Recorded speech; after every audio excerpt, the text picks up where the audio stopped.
Hello everyone दोस्तों, आइए देखते हैं कि आज के 5 क्वेश्चंस में से पहला क्वेश्चन क्या है। यहाँ पर लिखा हुआ है 9 sec square theta minus 9 tan square theta का मान क्या होगा। इसका विकल्प दे रखा है 1, 9, 8 और 0। ये आप एक बार देख लेते हैं तो इस तरह का कोई भी क्वेश्चन आता है तो आप बिना बनाए 100% सही उत्तर इसका दे सकते हैं। आइए इसको हल करके दिखाते हैं, आखिर इसको बनाते कैसे हैं। सबसे पहले इसको उतार लेते हैं। 9 sec square theta minus 9 tan square theta. अब इसको बनाते कैसे हैं, देखिए माइनस के पहले 9 लिखा है या माइनस के बाद भी 9 लिखा हुआ है। क्या करते हैं, कॉमन इसको निकाल देते हैं। जब कॉमन निकालेंगे, इस 9 को बाहर निकालेंगे तो ब्रैकेट के अंदर आपका बच जाएगा सेक स्क्वायर थीटा माइनस, और ये भी 9 यहाँ निकाल चुके हैं, ठीक है। तो बचेगा क्या, tan स्क्वायर थीटा। अब नीचे लिखेंगे, इस 9 को उतार देंगे, ठीक है। और इसका सूत्र क्या होता है, आप भली भांति जानते होंगे। इसका सूत्र 1 होता है, तो 9 में 1 से गुणा करेंगे यानी कि 9 हो जाएगा। ये इसका सही उत्तर होगा। देखिए विकल्प में है कि नहीं है, 1 लिखा है, गलत होगा। देखिए दूसरा यहाँ पर मैच कर रहा है 9 और 9, इसका मतलब कि दूसरा विकल्प इस प्रश्न का सही उत्तर होगा। तीसरा गलत हो जाएगा और चौथा गलत हो जाएगा। तो कहने का मतलब कि यहाँ पर जो भी संख्या देगा वही इसका सही उत्तर हो जाता है, क्योंकि जो कॉमन यहाँ निकालेंगे इस कॉमन का मान जो है 1 होता है, जो यहाँ पर लिखा हुआ है। अगर आपको सूत्र याद है अच्छे से तो आप देख कर ही इसका सही उत्तर बता सकते हैं। अब देखते हैं दूसरा प्रश्न क्या है और इसको कैसे बनाते हैं। बोल रहा है कि 2 परिमेय संख्याओं के बीच अधिकतम कितनी परिमेय संख्याएं हो सकती है। विकल्प दिया है 1, 2, 3 और अनंत। अक्सर परीक्षाओं में ऐसे प्रश्न पूछे जाते हैं। आइए कुछ टैगवर्ड्स इसके बारे में आपको बताते हैं कि आखिर इसका सही उत्तर क्या होगा। यहाँ पर देखिए कुछ बातें लिखे हुए हैं कि 2 परिमेय संख्या, इसके बाद लिखे हैं परिमेय या अपरिमेय। इसका मतलब हुआ कि अगर क्वेश्चन पूछता है कि 2 परिमेय संख्याओं के बीच कितनी परिमेय संख्याएं होती हैं या 2 परिमेय संख्याओं के बीच कितनी अपरिमेय संख्याएं होती हैं, दोनों में से कोई भी प्रश्न पूछे, दोनों स्थिति में इसका उत्तर क्या होगा, दोनों ही स्थिति में इसका उत्तर अनंत होगा। आगे देखते हैं, एक क्वेश्चन है जिसको अपने से हम लिखे हुए हैं। यहाँ लिखा है 2 अपरिमेय संख्याएं। हो सकता है कि ऐसा प्रश्न पूछे कि 2 अपरिमेय संख्याओं के बीच कितनी परिमेय संख्याएं हो सकती हैं या कितनी अपरिमेय संख्याएं हो सकती हैं। तो इस दशा में भी इसका सही उत्तर क्या होगा, अनंत होगा, ठीक है।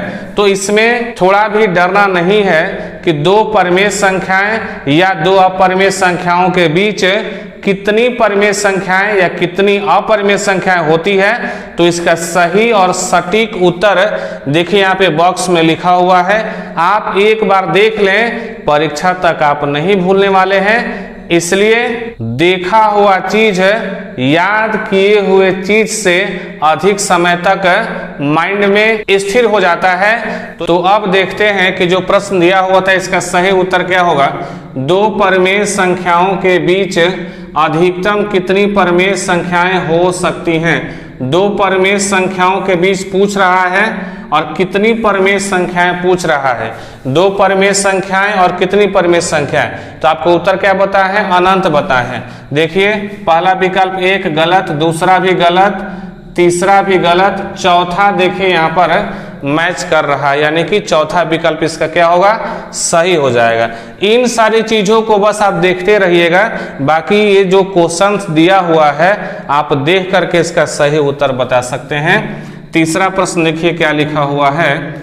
आंकड़े 1, 0, 5 का माध्य क्या होगा। विकल्प है 1, 2, 3 और 4। तो आइए बगल में हल करके देख लेते हैं किसका सही उत्तर क्या होगा। माध्य बराबर सूत्र होता है सिग्मा x/n या इसको दूसरे तरीकों से भी लिख सकते हैं। माध्य बराबर प्रेक्षणों का योग बटा प्रेक्षणों की संख्या क्या होता है? प्रेक्षणों का योग बटा प्रेक्षणों की संख्या। अब देखिए, प्रेक्षणों के योग का मतलब हुआ कि जो आंकड़ा यहाँ पर दिया हुआ है उसी को यहाँ पर लिख लेना है, और जहाँ कमा दिखाई देगा वहाँ पे प्लस का चिन्ह लगा लेना है। तो आंकड़ा में दिया है 1, तो 1 लिखेंगे, प्लस 0 प्लस 5। अब नीचे क्या लिखेंगे? तो ऊपर जितनी संख्याएं लिखी रहती हैं उन संख्याओं को गिन लेना है कि कुल कितनी संख्याएं हैं, और उसी को नीचे लिखना है। जैसे 1 2 3, 3 संख्या लिखा हुआ है तो यहाँ पर 3 लिख लेंगे, ठीक है। अब अंश वाले को जोड़ेंगे तो 5 0 1 जोड़ते हैं तो क्या होगा? 6 होगा, और नीचे क्या होगा? 3 होगा। अब इसको काटेंगे, 2 बार में कटेगा, ये 2 जो है इसका सही उत्तर होगा।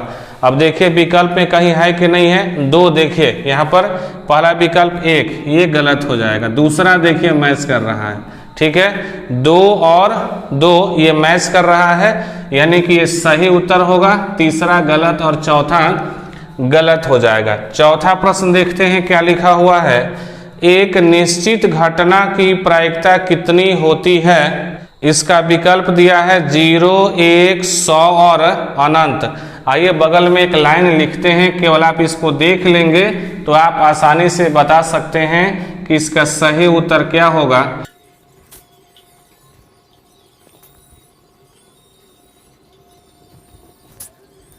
तो बगल में आप यहाँ पे देख रहे हैं लिखा हुआ है कि निश्चित या संभव घटना की प्रायिकता 1 होता है, ठीक है।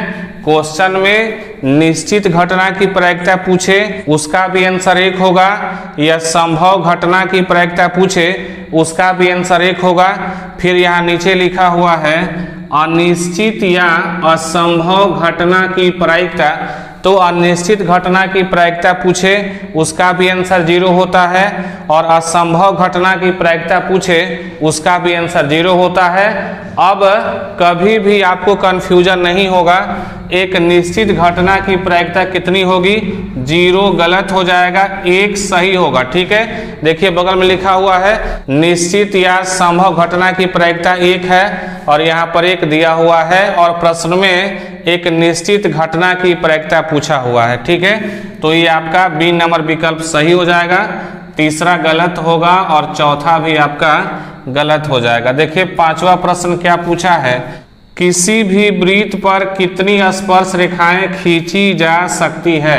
आइए देखिए यहाँ पर एक छोटा सा वृत्त बनाते हैं, ठीक है, और इस वृत्त पर कितनी स्पर्श रेखाएं खींची जा सकती है।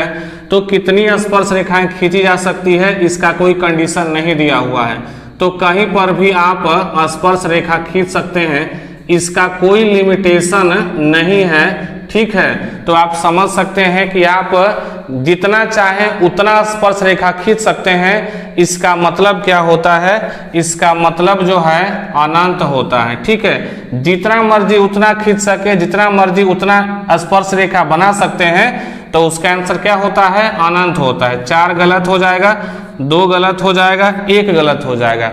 हाँ, एक चीज का ध्यान रहे कि अगर ये कहे कि किसी वृत्त पर कितनी समांतर स्पर्श रेखाएं खींची जा सकती हैं, तो उस दशा में इसका आंसर बदल जाता है। समांतर जब पूछेगा तो इस तरीके से होता है, देख रहे हैं, ये समांतर होता है। किसी वृत्त पर कितनी समांतर स्पर्श रेखाएं खींची जा सकती है, तो यहाँ पर 2 समांतर स्पर्श रेखा आपको दिखाई दे रहा है, तो समांतर स्पर्श रेखा पूछेगा उस दशा में विकल्प में 2 दिया रहता है, वह सही हो जाता है।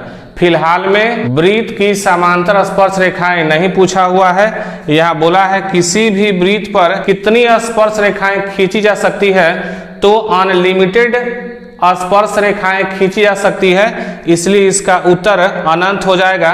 तो ये था आज के 5 प्रश्नों का हल। तो अब आपसे मिलते हैं फिर अगले वीडियो में 5 नए प्रश्न और उसके हल के साथ।